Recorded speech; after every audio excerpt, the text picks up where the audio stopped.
saat ku berteduh, ku untai doaku.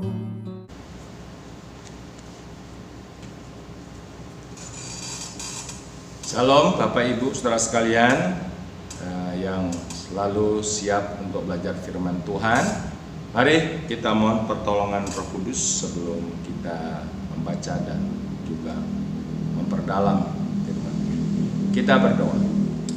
Bapa kami di sorga, dalam nama Tuhan Yesus, sungguh kami mengucap syukur saat ini karena kami kembali diberikan kesempatan dan juga kesehatan untuk kami bisa belajar firman Tuhan.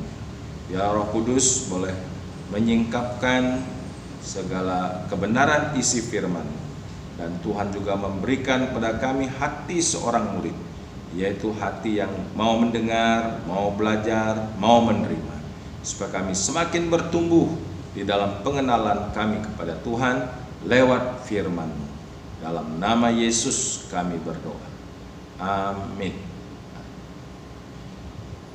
Ya, saudara sekalian, kita sudah belajar dari Injil Matius pasal yang kelima, ayat yang ketiga sampai dengan yang ke-9. Sekarang mari kita meneruskannya dengan ayat yang ke-10 sampai dengan yang ke-12. Ya, mari bersama-sama kita akan membuka kitab Injil pasal yang kelima, ayat yang ke-10 sampai 12. Demikian. Berbahagialah orang yang dianiaya oleh sebab kebenaran, karena merekalah yang empunya kerajaan surga. Berbahagialah kamu jika karena aku kamu dicela dan dianiaya, dan kepadamu difitnahkan segala yang jahat. Bersukacita dan bergembiralah, karena upahmu besar di surga, sebab demikian juga telah dianiaya nabi-nabi yang sebelum kamu. Ya, terpujilah Tuhan atas firman-Nya yang sangat luar biasa. Ya, kita sampai perkataan berbahagia ayat 10, 11 dan 12. Saya berpikir ini sesuatu yang betul-betul tidak mudah dipahami, apalagi diterima secara akal sehat atau mungkin secara kemanusiaan kita. Ya, dikatakan berbahagia orang yang dianiaya. Jadi dianiaya, bahkan kita difitnah, diolok, ya, bahkan kita ini menderita, ya, itu sesuatu yang tidak mungkin orang bisa merasakan sukacita atau bahagia. Bagaimana aniaya berbahagia? Ya, bagaimana kalau kita dicela dan juga dianiaya, menderita, itu bahagia. Nah, karena itulah ini firman Tuhan membutuhkan pemahaman secara rohani yang lebih dalam. Ya, perlu pemahaman yang lebih dalam secara rohani. Jadi kita tidak bisa hanya melihat secara hurufiah. Kalau secara hurufiah, yaitu ya kita pikir aja secara akal sehat atau secara manusiawi. Bagaimana mungkin ya orang kalau sudah disiksa, dianiaya, ya, mungkin harus dipukuli, ya, dilakukan kekerasan, itu berbahagia, itu bersukacita. Karena itu mari, ini hal yang sangat menarik bagi kita sebagai orang yang sudah percaya Yesus, mengikut Yesus. Ini sesuatu yang kemungkinan dalam perjalanan kita bisa kita alami sebagai orang percaya. Karena sudah banyak orang-orang percaya umat Tuhan yang mengalami aniaya dan juga siksaan.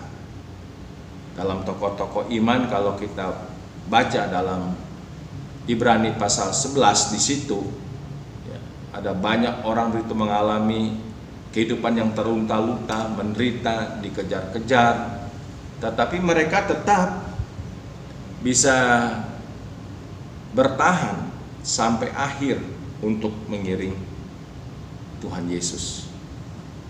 Jadi bukan juga sesuatu yang mustahil. Tetapi kalau seandainya kita hanya memahami dalam sebuah dataran permukaan, artinya orang Kristen yang tidak tertanam berakar, terus bertumbuh sampai dewasa dalam Kristus, ini sesuatu yang mustahil. Tetapi kalau kita sebagai orang Kristen yang betul-betul tertanam, berakar, terus bertumbuh progresif menjadi manusia dewasa rohani dalam Kristus, ini sesuatu juga yang sangat mungkin, sangat pasti untuk bisa kita terima dan kita lakukan. Nah, karena itu saya memberi tema 3 ayat ini adalah menderita karena Kristus. Menderita karena Kristus.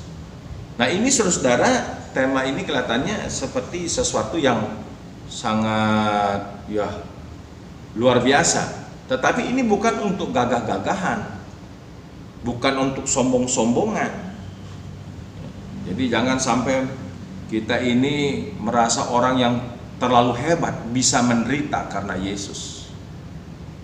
Karena tidak sedikit juga orang bersaksi menyombongkan penderitaan, menyombongkan kesusahannya.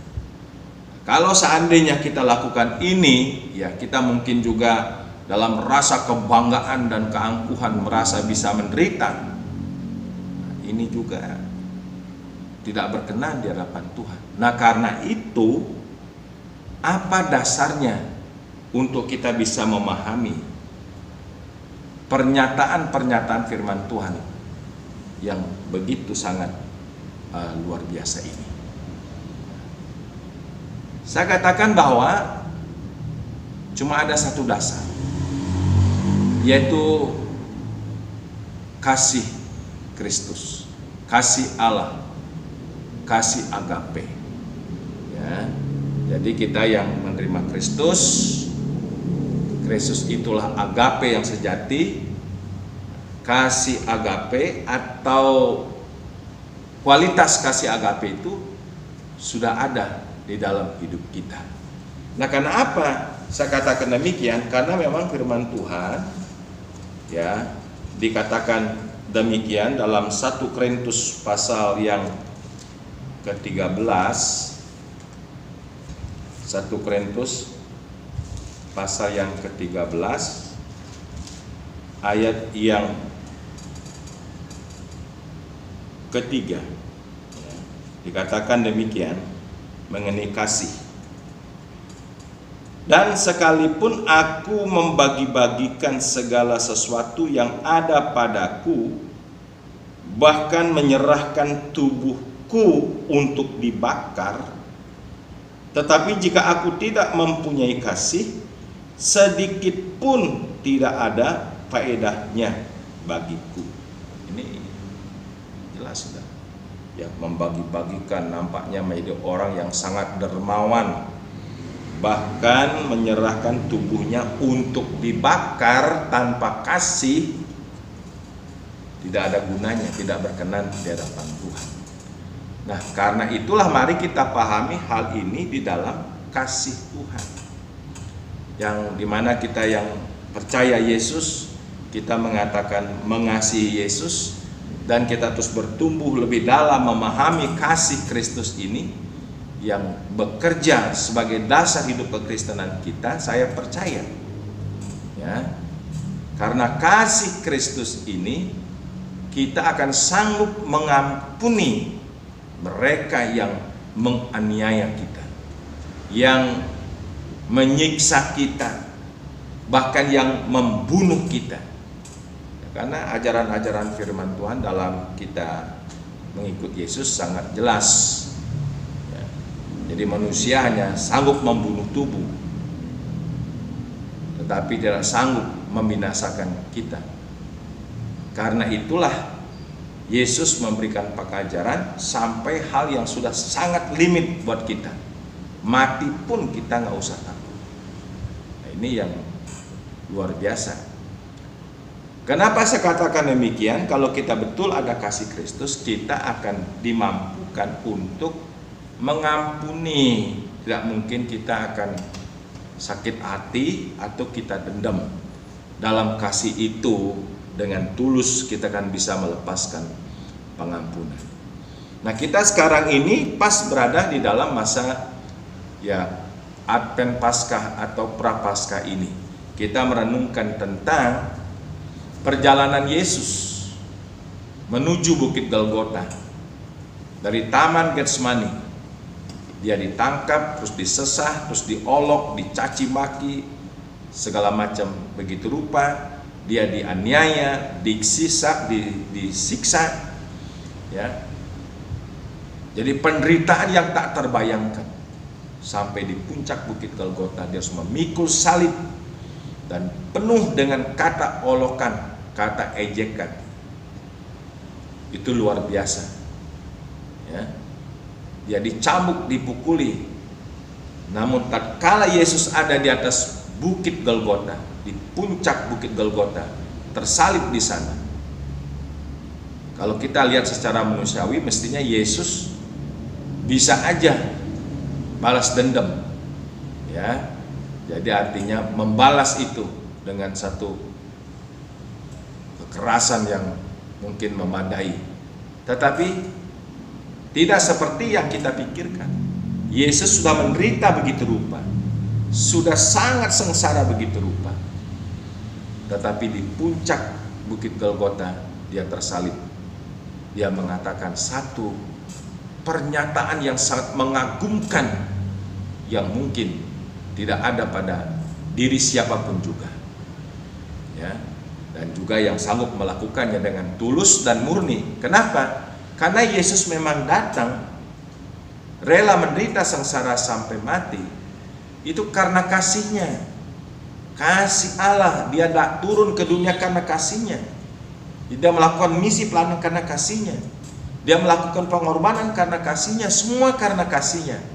Sehingga kita membaca di dalam kitab Lukas pasal 23. Nah, ini firman Tuhan saudara yang perlu kita pegang. Lukas 23 ayat yang ke-34. Yesus berkata, "Ya Bapa, ampunilah mereka, sebab mereka tidak tahu apa yang mereka perbuat." Dan mereka membuang undi untuk membagi pakaiannya. Ya Bapa, ampunilah mereka. Mereka ini siapa? Yaitu sudah mengolok-olok dia, ya, yang mengatakan salibkan dia, bebaskan Barabas, yang mencambukinya, yang memukulinya, yang meludahinya, yang mengkhianatinya, yang menyangkalnya. Semua para pendosa-pendosa itu Yesus melepaskan pengampunan bagi semua orang yang berdosa. Nah, inilah juru selamat kita, inilah penebus kita. Sekarang kita ini adalah umatnya. Nah, kalau benar ya kita memiliki kasih Kristus yang hidup dalam hidup kita, saya percaya kita pun dimampukan untuk melepaskan pengampunan kepada siapapun juga yang mungkin menyakitkan hati kita, yang melukai hati kita. Nah, biarlah kiranya di masa Prapaskah ini kita kembali menyegarkan ya ingatan kita kepada pengorbanan Kristus, supaya kita sebagai umat Tuhan ya jangan ada dendam, jangan ada dengki ya yang berkepanjangan, amarah. Renungkan coba persekutuan kita dengan Tuhan di tengah keluarga. Ada suami nggak bisa mengampuni istrinya, sebaliknya di tengah-tengah keluarga juga terjadi ya, selalu hidup dalam panas hati karena tidak melepaskan pengampunan di gereja Tuhan. Nah, ini kita jangan cuma dengar, jangan cuma pinter teori. Mari kita lakukan, kita praktekkan. Kalau kita salah, kita berani minta maaf, terbuka. Ya, kalau kita salah minta maaf itu bukan menjatuhkan harga diri. Lakukan karena firman Tuhan. Kalau ada orang lain siapapun dia, ya, tetangga kita, sesama kita, mari lepaskan pengampunan. Dimampukan dan sangat dimungkinkan. Apa yang tidak mungkin secara kedagingan manusia sangat dimungkinkan di dalam kekuatan kasih Allah. Yang kedua, kalau kita memang hidup dalam kasih Kristus dan kasih Kristus hidup dalam hidup kita, maka kita tidak akan membalas dendam. Nah, tidak ada istilahnya orang Kristen kenal balas dendam, itu nggak ada. Nah, ini diajarkan dalam firman Tuhan dalam kitab Roma pasal yang ke-12 ayat 19. Dikatakan demikian, saudara-saudaraku yang kekasih, janganlah kamu sendiri menuntut pembalasan, tetapi berilah tempat kepada murka Allah. Sebab ada tertulis, pembalasan itu adalah hakku. Ya, ini huruf besar itu berbicara adalah haknya Allah. Akulah yang akan menuntut pembalasan, firman Tuhan. Janganlah kamu sendiri menuntut pembalasan. Jadi sangat luar biasa kalau kita ada dalam kasih Allah dalam kita. Kita tidak akan ada niat membalas dendam. Siapa kita mau menghakimi orang, mau membalas dendam? Tuhan sudah mengatakan pembalasan itu adalah mutlak hak prerogatifnya Allah, bukan hak kita. Nah, ini yang luar biasa. Itu yang kedua. Yang ketiga, kalau kita ada dalam kasih Allah dan kasih Allah hidup dalam hidup kita, maka kita akan dimampukan bukan hanya tidak membalas dendam, tetapi bahkan bisa memberkati lawan kita, memberkati musuh kita. Ini hebat banget ini. Tetapi kita jangan hebat-hebatan, merasa diri kita hebat. Tidak, yang hebat itu firman Tuhan. Yang hebat itu adalah Tuhan. Ya, dikatakan demikian ayat 20 dan 21. Tetapi jika seterumu lapar, yaitu musuhmu lapar, berilah dia makan. Jika ia haus, berilah dia minum. Dengan berbuat demikian kamu menumpulkan bara api di atas kepalanya. Janganlah kamu kalah terhadap kejahatan, tetapi kalahkanlah kejahatan dengan kebaikan. Jadi ini luar biasa. Kita lihat musuh kita yang mesti seragam daging ingin balas dendam, ya, sedang lapar, mungkin kita syukur-syukurin barangkali, dan bahkan kita tambah lagi penderitaan. Itu secara kedagingan manusiawi. Tetapi kalau kita sebagai anak Tuhan sangat jelas bahwa, ya, sekalipun itu musuh kita, kita tidak ada balas dendam, tetapi justru kita memberkati. Yang haus dikasih minum, yang lapar dikasih makan, dan kita selalu menopangkan tangan, memberkati. Inilah kekristenan, inilah anak Tuhan yang sejati dalam hidupnya. Nah, saudara-saudara, ini tidak mudah, sangat berat. Makanya kalau hukum Taurat gigi ganti gigi, mata ganti mata, ya toh, jahat balas jahat, baik balas baik, tuh perasaan sih cocok ya. Kita pikir, waduh, ikut Yesus lebih mudah. Tidak. Ikut Yesus, jalan salib, sangkal diri. Yesus tidak pernah menawarkan jalan mudah. Jadi makanya renungkan baik-baik ini kekristenan kita, khususnya di masa-masa puncak nanti Paskah ini. Kita merenungkan sebuah karya yang terbesar, pengorbanannya yang menebus dan menyelamatkan kita.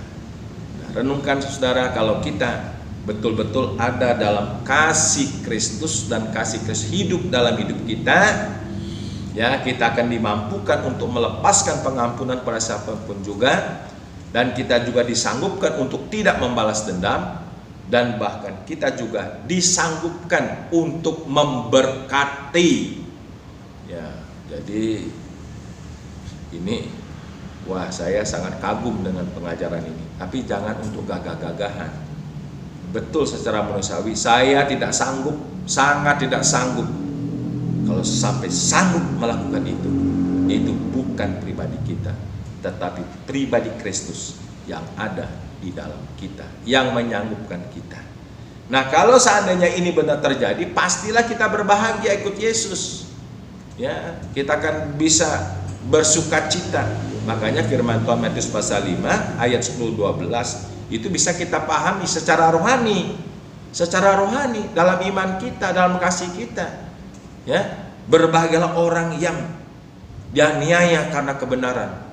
Berbahagialah orang yang dicela dan dianiaya karena Kristus. Jadi hanya ini yang memampukan kita untuk bisa mengerti, bisa memahami, bisa menerima, dan bisa melakukannya. Nah, saya katakan juga dengan firman Tuhan, kalau kasih Kristus ada dalam hidup kita dan kita hidup dalam kasih Kristus, ya, kita akan dimampukan, ya, untuk bersikap tenang. Ya, bahkan kita akan dimampukan untuk memuliakan Kristus melalui penderitaan. Nah, ini yang hebat, luar biasa juga, memuliakan Kristus melalui penderitaan. Nah, itu kita baca dari kitab 1 Petrus pasal yang keempat ayat 12 sampai dengan yang ke-16. Ini penting kita baca, saudara. Luar biasa. Firman Tuhan pasti memberkati. Menderita sebagai Kristen. Saudara-saudara yang kekasih, janganlah kamu heran akan nyala api siksaan yang datang kepadamu sebagai ujian, seolah-olah ada sesuatu yang luar biasa terjadi atas kamu. Sebaliknya bersukacitalah sesuai dengan bagian yang kamu dapat dalam penderitaan Kristus, supaya kamu juga boleh bergembira dan bersukacita pada waktu Ia menyatakan kemuliaannya. Berbahagialah kamu jika kamu dinista karena nama Kristus, sebab roh kemuliaan, yaitu roh Allah, ada padamu. Janganlah ada di antara kamu yang harus menderita sebagai pembunuh atau pencuri atau penjahat atau pengacau. Tetapi jika ia menderita sebagai orang Kristen, maka janganlah ia malu, melainkan hendaklah ia memuliakan Allah dalam nama Kristus itu. Nih, jelas, saudara. Jadi bahkan kita akan sanggup sekalipun masuk di lembah penderitaan yang luar biasa, aniaya, ya, segala macam bentuk aniaya, kita akan disanggupkan untuk memuliakan Kristus lewat segala aniaya dan penderitaan. Jadi kita akan disanggupkan untuk tenang. Jangan heran dengan api, nyala api siksaan. Di sini, saudara yang kekasih, janganlah kamu heran. Kita ini seperti bagaimana gitu loh. Kita rasa bingah-bingah bagaimana gitu ya. Tapi jelas di sini, janganlah kamu heran akan nyala api siksaan yang datang kepadamu sebagai ujian. Jadi artinya kita bisa tenang di tengah badai, tenang di tengah-tengah segala macam persoalan, tenang. Dan dikatakan bisa bersukacita dalam penderitaan. Luar biasa. Ya, jika karena Kristus kita dinista, dianiaya, bersukacitalah. Bahkan pada puncaknya kita akan dimampukan untuk memuliakan Allah melalui penderitaan kita. Nah, saudara, ini semua adalah pernyataan-pernyataan firman Tuhan yang sangat supranatural. Artinya kita tidak bisa akan mengerti secara akal, menerimanya secara manusiawi, tetapi ini bisa dipahami, dimengerti secara rohani di dalam kasih Kristus. Hanya dalam kasih Kristus. Kalau kita ada dalam kasih Kristus dan kasih Kristus hidup dalam hidup kita, kita dimampukan untuk apa? Ya, melepaskan pengampunan. Dimampukan untuk apa? Tidak balas dendam. Dimampukan untuk apa? Bahkan bisa memberkati. Dimampukan untuk apa? Tenang. Bisa bersuka cita. Bahkan bisa memuliakan Kristus. Kristus itulah yang adalah kebenaran. Segala pengajaran firman-Nya itu adalah kebenaran. Jadi, ya, ini hal yang sangat mungkin dalam iman, dalam kasih kita kepada Kristus. Nah, mari saya mengajak dengan pengajaran pada hari ini, ya.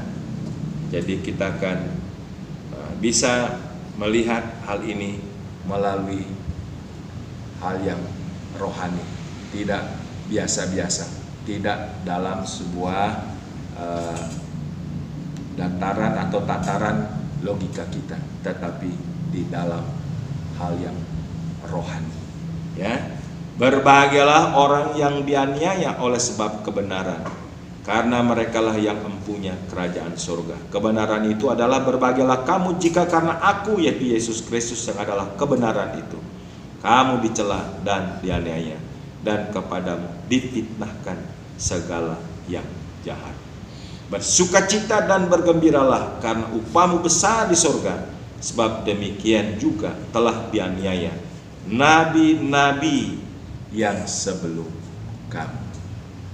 Yalah, kiranya ini menjadi sebuah perenungan kita juga dalam momen prapaskah ini, supaya kita terbentuk dan terproses, ya, menjadi pribadi yang siap menerima resiko apapun ke depan. Kalau itu oleh karena iman kita pada Kristus, jikalau itu oleh karena kasih kita pada Kristus, kita siap maju terus, ya, di dalam pengiringan, dalam pelayanan kita kepada Tuhan Yesus. Mari kita berdoa. Bapa kami di surga, dalam nama Yesus, terima kasih banyak, terpujilah Engkau kekal untuk selama-lamanya. Terima kasih pengajaran firman pada petang hari ini, pada saat ini, supaya kiranya firman Tuhan boleh terus meneguhkan, menguatkan iman percaya kami. Terpujilah Allah kami, dalam nama Yesus kami berdoa. Amin.